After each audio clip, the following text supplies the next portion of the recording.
Hello बच्चों, आप सभी का अपने YouTube चैनल में स्वागत है। मैं पुलकित शर्मा आपको फिजिक्स की क्लास पढ़ाऊंगा।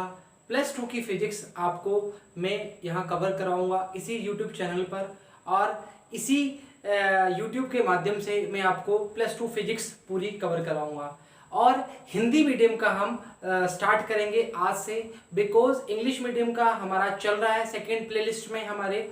और हिंदी मीडियम के बच्चों ने डिमांड की थी, क्वेरीज की थी कि सर हिंदी मीडियम का कब स्टार्ट करोगे। हमारे आसपास यूट्यूब और हमारे आसपास सभी बच्चों ने बोला था कि सर हिंदी मीडियम की बहुत नीड है, तो आप हिंदी मीडियम का भी स्टार्ट करें। तो स्टार्टिंग से काफ़ी बच्चे हो चुके थे, जिसके कारण हमें हिंदी मीडियम का भी स्टार्ट करना पड़ा। तो अभी हम स्टार्ट करेंगे प्लस 2 का हिंदी मीडियम का फर्स्ट चैप्टर फिजिक्स का, मतलब भौतिक विज्ञान का। तो इससे पहले हमने इंग्लिश मीडियम के फर्स्ट और सेकंड चैप्टर कंप्लीट कर चुके हैं, और 11th के 3 चैप्टर हम कंप्लीट कर चुके हैं। साथ साथ में उसके रीजनिंग का पार्ट भी चलता जा रहा है। तो बच्चों के कहने पर आज हिंदी मीडियम का हम स्टार्ट करने जा रहे हैं पहला चैप्टर प्लस 2 का विद्युत आवेश और क्षेत्र। तो उससे पहले आपको कुछ बातें बताना चाहूँगा, आपसे कुछ बातें साझा करना चाहूँगा। वो बातें ये हैं कि हम फिजिक्स में प्रथम चैप्टर जब फर्स्ट चैप्टर से जो स्टार्ट करेंगे, उसमें कुछ पोर्शन या कुछ हमारी जो टर्मिनोलॉजी होगी वो कुछ हमारी इंग्लिश में होगी। जैसे इंग्लिश में मतलब हम चार्ज को आवेश बोलते हैं, तो आवेश भी बोलेंगे और चार्ज भी बोलेंगे, ताकि आपको दोनों चीज़ें समझ आ सकें। क्योंकि आगे अगर आप मास्टर इन फिजिक्स में करोगे, मतलब एमएससी फिजिक्स में करोगे, या कोई भी कंपटीशन एग्जाम दोगे, नीट जेई का दोगे, तो उसमें अगर आपको कुछ हिंदी की और इंग्लिश की दोनों चीज़ें आती होंगी तो आपके लिए क्वेश्चन करना बहुत आसान हो जाएगा। कई बार चीज़ें इंग्लिश में समझ आती हैं पर हिंदी में कम समझ आती हैं, और कई चीज़ें हिंदी में जल्दी समझ आती हैं और इंग्लिश में कम समझ आती हैं। तो हम दोनों चीज़ों को मिक्सअप करके चलेंगे, मतलब हिंदी और इंग्लिश में हम बात करेंगे। तो इंग्लिश में हम बात करेंगे तो आपको दोनों चीज़ें समझ आनी चाहिए और समझनी पड़ेगी आपको, ताकि आपको इन फ्यूचर में कोई प्रॉब्लम ना आए। तो हम स्टार्टिंग से हमारी एनसीईआरटी जो बोर्ड्स की है उनको फॉलो करेंगे। उसके साथ साथ नीट और जेई के जितने भी हमारे न्यूमेरिकल आए हैं और आने वाले हैं, और हम जो करना चाहेंगे और आपके लिए जो इम्पोर्टेंट है वो हम यहाँ कवर करेंगे। और रेगुलर क्लास आपको मिलेगी, ऐसा नहीं होगा आपको गैप होगा। संडे का ऑफ रहेगा आपका, बाकी रेगुलर आपको क्लास मिलती रहेगी। और जो भी छुट्टी या ऑफ होगा उसके लिए आपको पहले इन्फॉर्म कर दिया जाएगा। आपको हिंदी मीडियम के जो भी नोट्स होंगे आपके डिस्क्रिप्शन में नीचे लिंक में आपको मिल जाया करेंगे। रोज जो भी आपको पढ़ाया जाएगा उसका मिल जाएगा। उसके अलावा आपको जो भी प्रॉब्लम होगी, जैसे किसी भी प्रकार के आपको क्वेश्चन में प्रॉब्लम आती है, तो आप हमें टेलीग्राम पे, इंस्टाग्राम पे और व्हाट्सएप पे भेज सकते हैं। आपको वो आराम से आपकी सॉल्यूशन मिल जाएगा, या आपका सॉल्यूशन कुछ देर में मिल जाएगा, आपको सॉल्यूशन मिल जाया करेगा। ये हमारा शेड्यूल रहेगा पूरे मतलब हमारे कोर्स का, जैसे भी रहे बोल सकते हैं। तो ये आपको यूट्यूब चैनल पे प्लस 2 का फिजिक्स हम हिंदी मीडियम का पूरा क्लियर करवाएंगे, विद न्यूमेरिकल, विद थ्योरी और विद नोट्स। तो आपके साथ जो हमारे बच्चे हैं, जो आपके फ्रेंड्स हैं, उनको भी आप शेयर करें। जो हमारे स्टूडेंट हैं लिंक में, वो बच्चे जिन्होंने डिमांड की थी वो भी साथ देखेंगे। तो बिना टाइम वेस्ट किए पहला चैप्टर स्टार्ट करते हैं। मैं हेडिंग डालता हूं जी। पहला चैप्टर जो है वो है हमारा विद्युत आवेश व क्षेत्र। ठीक है, विद्युत आवेश मतलब इसको बोलेंगे चार्ज और इसको बोलेंगे फील्ड। ठीक है जी, मैं स्टार्टिंग में थोड़ा सा बता देता हूं ताकि आपको याद रहे। ठीक है जी, विद्युत आवेश और क्षेत्र। सबसे पहले बात करेंगे फर्स्ट चैप्टर की, विद्युत आवेश की बात करेंगे। तो जो फर्स्ट चैप्टर में बोलेंगे उसमें बोलते हैं इलेक्ट्रोस्टैटिक, मतलब हिंदी में बोलेंगे स्थिर वैद्युतिकी। स्थिर वैद्युतिकी क्या होता है, नाम से पता लग रहा है। स्थिर का मतलब क्या होता है, स्थिर का मतलब होता है रुका हुआ। क्या होता है, रुका हुआ। मतलब भौतिक विज्ञान की वह शाखा जहां स्थिर आवेशों का अध्ययन व उसकी घटनाओं का अध्ययन किया जाता है, उसको हम क्या कहते हैं, स्थिर वैद्युतिकी। वापस बोलेंगे स्थिर वैद्युतिकी का। मैं आपको इसकी डेफिनेशन लिखाता हूं। स्थिर वैद्युतिकी क्या होता है, भौतिक विज्ञान की वह शाखा जिसमें स्थिर आवेशों व घटनाओं का अध्ययन किया जाता है उसे स्थिर वैद्युतिकी कहते हैं। बात समझ आई? अब दूसरी जगह क्या बोलेंगे? भौतिक विज्ञान की वह शाखा जिसमें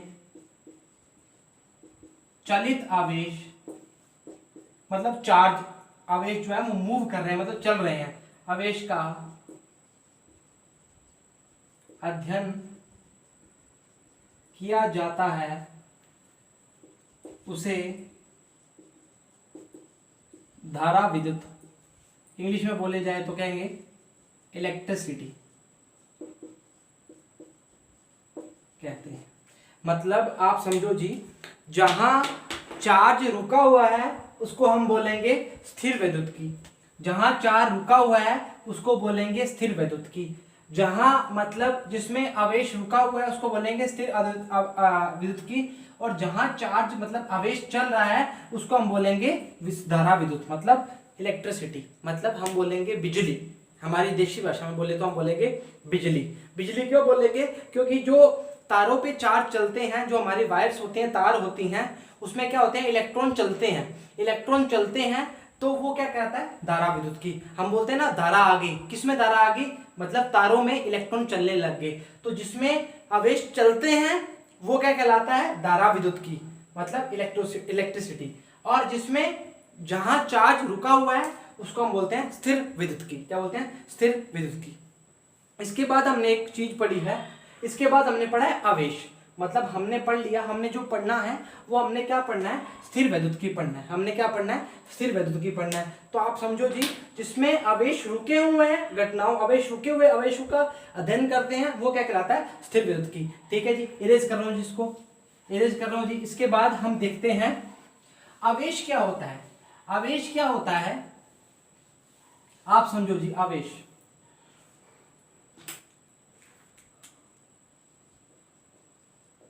आवेश इंग्लिश में बोलेंगे तो चार्ज। अगर आप नोट्स बना रहे हैं, कोई भी बच्चा जो भी नोट्स बना रहा है तो कृपया करके रेड पेन से, ब्लू पेन से या ग्रीन पेन से, जो पेन आपको अच्छा लगता है उससे साथ साथ में इंग्लिश में लिख लिया करें, ताकि आपको इन फ्यूचर कोई दिक्कत ना आए। सिर्फ लिखना है, कुछ आप याद करने की जरूरत नहीं है। धीरे धीरे हम बोलते रहेंगे, आपके साथ फैमिलियर हो जाएंगे तो आप भी इनके साथ फैमिलियर हो जाएंगे, मतलब आप पारिवारिक हो जाएंगे हमारे साथ। तो आवेश क्या होता है? आवेश क्या होता है? आवेश एक तरह का बल होता है। बल कैसे होता है कि हमें पता है कि हम पुरानी क्लासों में, बचपन में हम पढ़ के आए हुए हैं कि दो प्रकार के आवेश होते हैं। वो आवेश एक तो होता है, फर्स्ट कौन सा होता है? धनावेश। और दूसरा कौन सा होता है? ऋणावेश। धनावेश को हम क्या बोलते हैं? पी, प्रोटॉन, और ऋणावेश को क्या बोलते हैं? इलेक्ट्रॉन। तो धनावेश का मतलब क्या हुआ? धनावेश का मतलब ये हुआ कि जिस पर प्लस का चार्ज होगा, और ऋणावेश का मतलब जिस पर माइनस का चार्ज होगा। पर सर आपने बोला है कि वो बल की तरह कार्य करते हैं, तो बल सर आपने कैसे बोला? तो बल मैंने ऐसे बोला कि जैसे आप मानो कि एक प्लस का चार्ज और एक प्लस का चार्ज दोनों को हमने पास रख दिया, मतलब दो आवेश हैं प्लस और प्लस के, उनको पास में रख दिया, तो वो आपस में क्या करेंगे? आपस में क्या करेंगे? प्रतिकर्षण करेंगे। और एक प्लस का और एक माइनस का हमने आपस में रख दिया तो वो क्या करेंगे? आकर्षण करेंगे। प्रतिकर्षण का मतलब क्या हो गया? एक दूसरे को धक्का लगाएंगे। आकर्षण का मतलब क्या हो गया? एक दूसरे को आपस में खींचेंगे। समझ आ गई बात? तो खींचना और धक्का लगाना। किसी ने मेरे को धक्का लगाया बैक साइड, मतलब मैं ऐसे पीछे होगा तो मेरे को क्या लगाया, उसने बल लगाया। और किसी को मैं ऐसे पकड़ के खींच रहा हूं तो मैंने उस पर क्या लगाया, अपना जोर, मतलब बल लगाया। तो उसको हमने क्या किया, आकर्षित किया अपनी ओर। तो आकर्षित कैसे किया, उसके दो तरीके हैं। एक तो हम सोचते हैं उसको, अगर हम उसके कांटेक्ट में आ जाए, कांटेक्ट का मतलब उसको पकड़ लें। और दूसरा क्या है, बिना कांटेक्ट के। बिना कांटेक्ट का मतलब क्या हो गया, उसको हम पकड़े ना और फिर भी उसको हम खींच लें। ऐसा कुछ कर सकते हैं, बिल्कुल कर सकते हैं। अगर हम बोलें कि इस पे अगर मैं एक कागज का टुकड़ा रख दूं, कागज का टुकड़ा रख दिया और मैंने उसको फूंक मारी तो मैंने क्या लगाया, बिना टच किए उस पर बल लगाया, और बिना टच किए बल लगाया और वो टुकड़ा जो उड़ गया। उड़ा कैसे, वो मैंने उस पर क्या लगाया, बल लगा दिया। तो चार्ज भी अपने आसपास एक तरह का बल बनाता है, मतलब बल लगाता है। तो आवेश एक तरह का क्या है, बल है। आवेश के एक तरह का बल, हम जनरल लैंग्वेज में बात करते हैं। तो बल का मतलब क्या, आवेश का मतलब क्या होगा, हम अगर देसी भाषा में हमारी लैंग्वेज में याद रहे तो क्या है, बल है। ठीक है जी।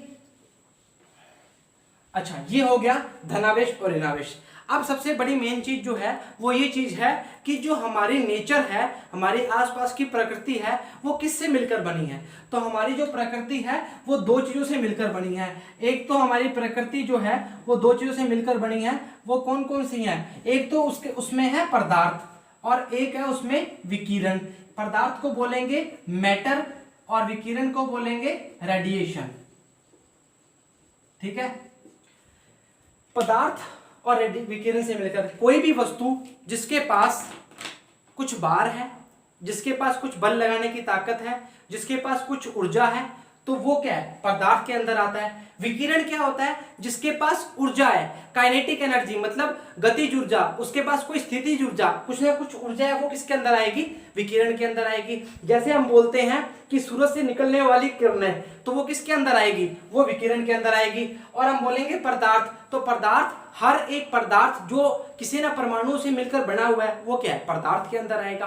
तो पदार्थ क्या है, परमाणुओं से मिलकर बनने वाली कोई भी चीज होगी वो हमारा क्या कहलाएगी, पदार्थ कहलाएगी। और परमाणु से मिलकर पूरा ब्रह्मांड में कुछ ना कुछ चीज पदार्थ परमाणु से मिलकर बनी है। और विकिरण क्या है, हर हम जो रेडिएशन आते हैं हमारे, हम उसको क्या करते हैं, एक्सेप्ट करते हैं। मतलब हम बोलते हैं ना, सूरज से किरणें आ रही है, मेरे को गर्मी लग रही है, मेरे को सर्दियों में मेरे को अच्छा फील हो रहा है। तो विकिरण और पदार्थ से मिलकर पूरी प्रकृति मतलब पूरा नेचर बना हुआ है। ये बात समझ आ गई आपको, समझ आया। आवेश क्या होता है, दो टाइप से होता है। हमारी प्रकृति किस प्रकार हमारे से अटैच है, पदार्थ और विकिरण। अब देखो जी, हर पदार्थ के पास कुछ ना कुछ चार्ज होगा, हर पदार्थ के पास कुछ ना कुछ चार्ज होगा, मतलब कुछ ना कुछ आवेश होगा। उसकी बात करते हैं। इसको मैं इरेज कर रहा हूं, मतलब इसको मिटो रहा हूं, आप चेक करते हैं जी इसको।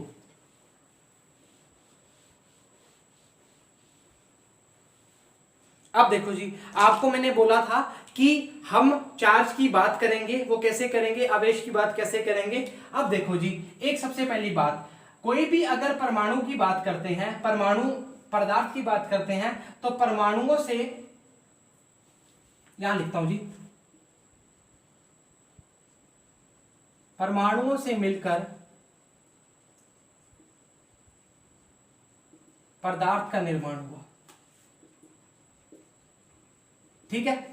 अब जैसे मैंने बोला कोई पदार्थ है, मान लो कोई पदार्थ ले लिया, उसमें बोल दिया मैंने 50 प्लस का और 50 माइनस का। ठीक है। अब देखो कोई भी पदार्थ है, जितने उसमें पॉजिटिव होंगे उतने क्या होंगे, धनावेश होंगे, उतने क्या होंगे, ऋणावेश होंगे। तभी तो वो क्या बोलेंगे, वो बिल्कुल स्टेबल है, मतलब स्थायी है। नहीं तो मूव करना स्टार्ट कर दे, नहीं तो वो करंट मारना स्टार्ट कर दे। अगर मान लो किसी पदार्थ के अंदर चार्ज की वैल्यू ज्यादा या कम हो जाए, मतलब आवेश ज्यादा हो जाए या कम हो जाए, तो उसमें कुछ ना कुछ क्या आ जाएगा, बल आ जाएगा। बल आने का क्या करेगा, वो कभी भागेगा, कभी मूव करेगा, कभी हमें करंट लगाएगा, कुछ ना कुछ काम करेगा। तो जो पदार्थ स्थायी है उसके अंदर जितने धनावेश है उतने क्या होंगे, ऋणावेश होंगे। हमने बात की है, अब किसी भी पदार्थ को हमने धनावेशित करना है या किसी भी पदार्थ को हमने ऋणावेशित करना है, तो वो कैसे करेंगे, सबसे पहली बात तो ये। ठीक है। दूसरी बात, हमें कैसे पता लगेगा इस पहले पदार्थ के पास धनावेश कितना है और दूसरे पदार्थ के पास ऋणावेश कितना है।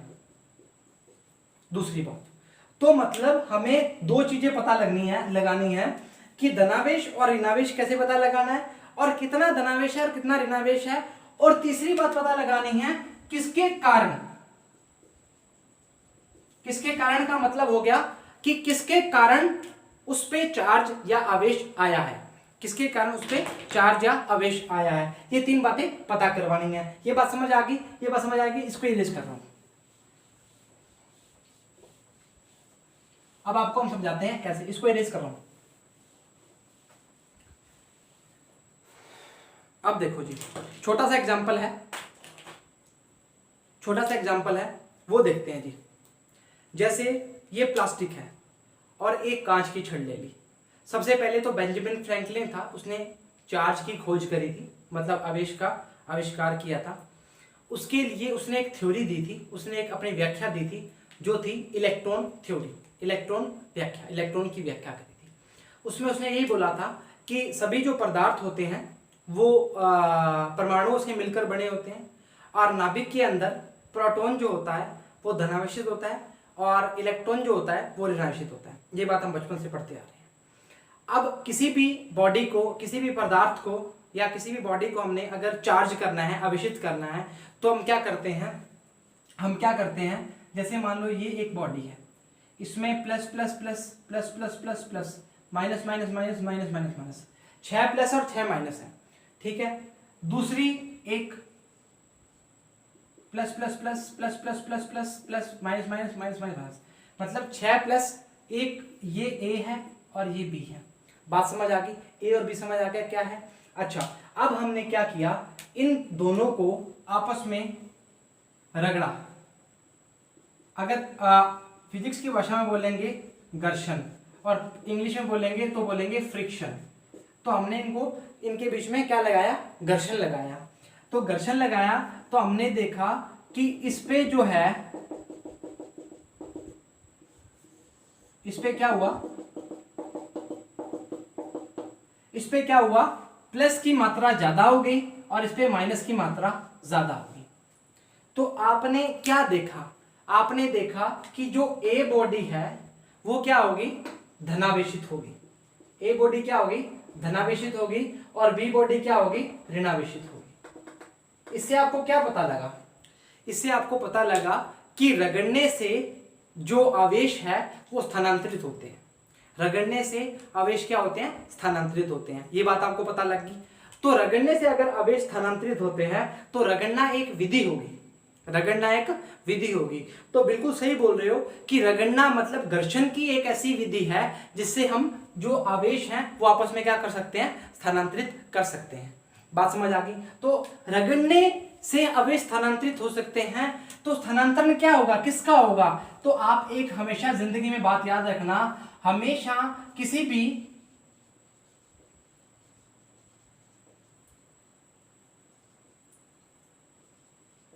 वस्तु को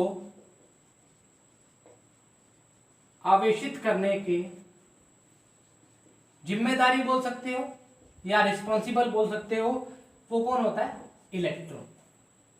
इलेक्ट्रॉन होता है। मतलब किसी भी बॉडी को, किसी भी वस्तु को आवेशित करने के लिए अगर आवेश करेंगे तो क्या आवेश करेगा उसको, इलेक्ट्रॉन।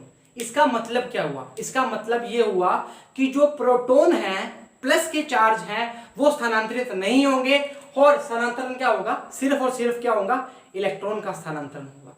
किसका स्थानांतरण होगा, इलेक्ट्रॉन का स्थानांतरण होगा। तो आप ध्यान रखना, किसी भी बॉडी को आवेशित करने के लिए जो रिस्पॉन्सिबल, जो जिम्मेदार होता है वो कौन होता है, सिर्फ और सिर्फ इलेक्ट्रॉन, सिर्फ और सिर्फ इलेक्ट्रॉन।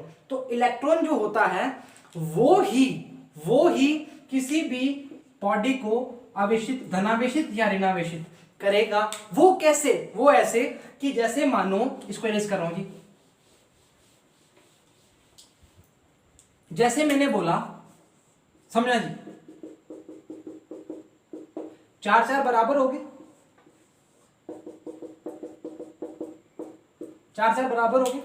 अब मैंने क्या बोला, इनको मैंने आपस में रगड़ा, तो मैंने क्या बोला इस पे जो है 5 इस पे क्या आगे प्लस के आगे और 2 के आगे माइनस के आगे, और इस पे मैंने क्या बोला 5 माइनस के आगे और 3 के आगे प्लस 2 प्लस के आगे।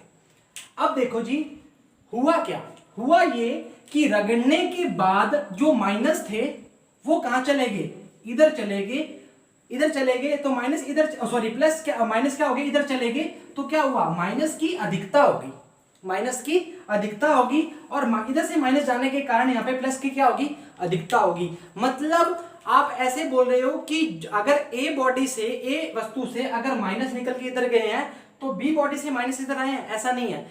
ऐसा बोल सकते हैं कि इसका जो स्थानांतरण हुआ है वो किसने किया है, इलेक्ट्रॉन ने स्थानांतरण किया है। इलेक्ट्रॉन ने अगर स्थानांतरण किया है तो इलेक्ट्रॉन क्या हो गया, यहाँ पर क्या हो गया धनावेश की अधिकता हो गई और यहाँ पे क्या होगी ऋणावेश की अधिकता होगी। और हमेशा जिम्मेदार कौन होगा, इलेक्ट्रॉन होगा। पल्ले बांध लेना, बात बहुत इंपॉर्टेंट चीज है। इलेक्ट्रॉन ही हमेशा वो क्या होगा रिस्पॉन्सिबल जिम्मेदार होगा इसको चार्ज करवाने के लिए। बात समझ आ गई। ये आपकी थी इलेक्ट्रॉन थ्योरी, ये थी आपकी इलेक्ट्रॉन थ्योरी। इरेज कर रहा हूं जिसको। अगला हम चेक करेंगे इसके अंदर ही,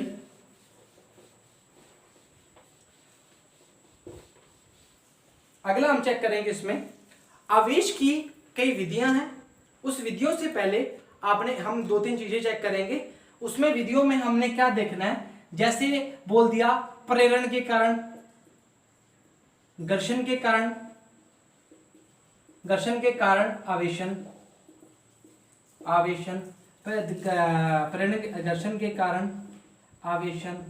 तो इसका जो मतलब है वो मतलब क्या है कि हमें ये विधियां दी हैं, इसके द्वारा हम पता लगा सकते हैं किस बॉडी पर किस वस्तु पर पॉजिटिव मतलब धनावेश है और धनावेश स्थानांतरण होगा और किस बॉडी पर ऋणावेश स्थानांतरण होगा। तो मैं आपको बता देता हूं, आपको 2-3 इसकी सारणी बता दूंगा। जो कांच की छड़ है उस पे धनावेश आएगा और प्लास्टिक की जो छड़ है उस पे क्या आएगा ऋणावेश आएगा।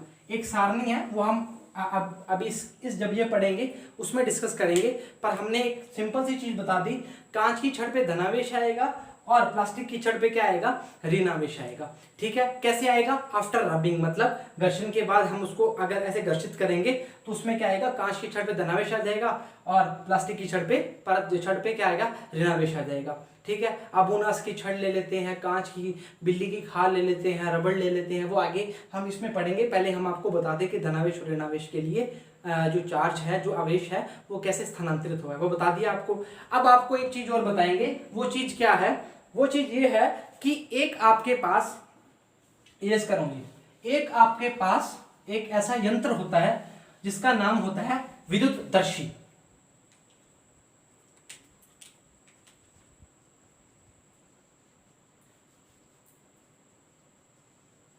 इलेक्ट्रोस्कोप, स्कोप, विद्युत दर्शी। विद्युत एक यंत्र होता है। इलेक्ट्रोस्कोप क्या होता है, एक इस प्रकार का यंत्र होता है जिससे हमें पता लगेगा कि उस वस्तु पर चार्ज किस तरह का है। चार्ज किस तरह का है ये हम कैसे पता लगाएंगे, हमें पता है कि अगर किसी भी वस्तु पर अगर प्लस और प्लस हो तो वो आपस में क्या करेंगे, वो आपस में क्या करेंगे प्रतिकर्षित करेंगे, और किसी भी वस्तु पर प्लस और माइनस हो तो वो आपस में क्या करेंगे आकर्षित करेंगे। ये बात हमने पढ़ चुके हैं। और प्रतिकर्षित और आकर्षित करने का मतलब क्या हुआ कि अगर हम दो चीजें अगर ऐसे बोलेंगे, अगर ये प्लस के हैं तो ये क्या करेंगे ऐसे करेंगे, और अगर माइनस के हैं तो क्या करेंगे प्लस माइनस के हैं तो क्या करेंगे आपस में आकर्षित हो जाएंगे। मतलब अगर ये प्लस है और ये भी प्लस है तो दोनों क्या करेंगे प्रतिकर्षित करेंगे, अगर दोनों प्लस माइनस हैं तो क्या करेंगे आकर्षित करेंगे। इस पे हम इस यंत्र पे हमने एक इसी यंत्र पे हम पढ़ना चाहेंगे, वो क्या है इसको बोलेंगे इलेक्ट्रोस्कोप। इलेक्ट्रोस्कोप कैसे बना होता है, इलेक्ट्रोस्कोप एक धात्विक छड़ होती है जिसको हम एक कांच के जार में बंद कर देते हैं। बिल्कुल सिंपल सा है, कोई पेपर में पूछते नहीं पर फिर भी हमें बताना फर्ज है हमारा। एक धात्विक छड़ के साथ दो क्या लेते हैं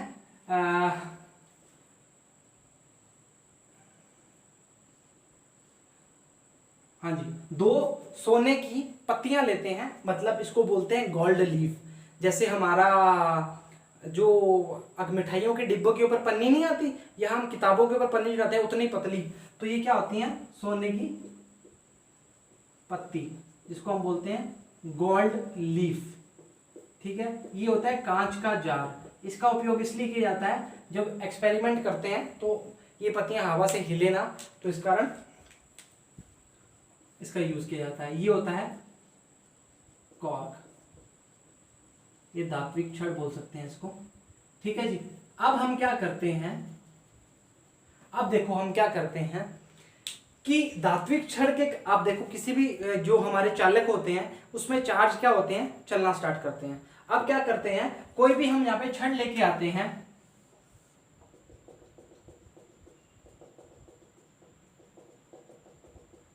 जैसे मान लो इसको मैंने इसलिए बना दिया क्योंकि पता लग सके। ठीक है, मान लो इसको ऐसे हमने छोड़ दिया, इसको हमने ऐसे बना दिया, हमें पता नहीं कौन सी छड़ है। तो अगर मान लो इसके पास हम लेके आते हैं छड़ के पास, और ये जो पत्तियां हैं वो ऐसे फैल जाएंगी, तो इन्होंने आपस में क्या करना स्टार्ट कर दिया, प्रतिकर्षण करना स्टार्ट कर दिया। तो हमें पता लगा कि अगर कांच की छड़ के पास दोनों प्रतिकर्षित कर रहे हैं तो नीचे क्या आ गया, प्लस आ गया। तो धनावेश आने के कारण कांच की छड़, तो धनावेश आने के कारण क्या होंगे, ये आपस में क्या हो जाएंगे, प्रतिकर्षित करना स्टार्ट करेंगे। तो इलेक्ट्रोस्टोप एक विद्युत का अच्छा चालक होता है, और ये यंत्र किस काम यूज करते हैं, इसको हम हमारे जो धनावेश या ऋणावेश निकालने के लिए, पद्धति के लिए, चार्ज के लिए, आवेश के लिए इसका हम उपयोग में लिया जाता है। ठीक है, ये कुछ बात ज़्यादा वो भी नहीं है, आपके पेपर में आने वाला है, ये नॉर्मल एक एक्सपेरिमेंट था तो आपको उसको बता दिया। मेन जो आपको बताया है वो आवेश के बारे में बताया है, उसकी विधियों जो उसकी हमने पढ़ा है, प्रकृति में हमारे क्या यूज होता है, चार्ज बल की तरह कार्य कैसे करता है, ये आपको जो बताया है, ये मेन इंपॉर्टेंट चीज़ें हैं। ठीक है, उसके अलावा जो हमारे आवेशों के गुण हैं, जो हमारा अगला नया जो टॉपिक है, इसको इरेज कर रहा हूँ, जिसको अगला जो हमारा है,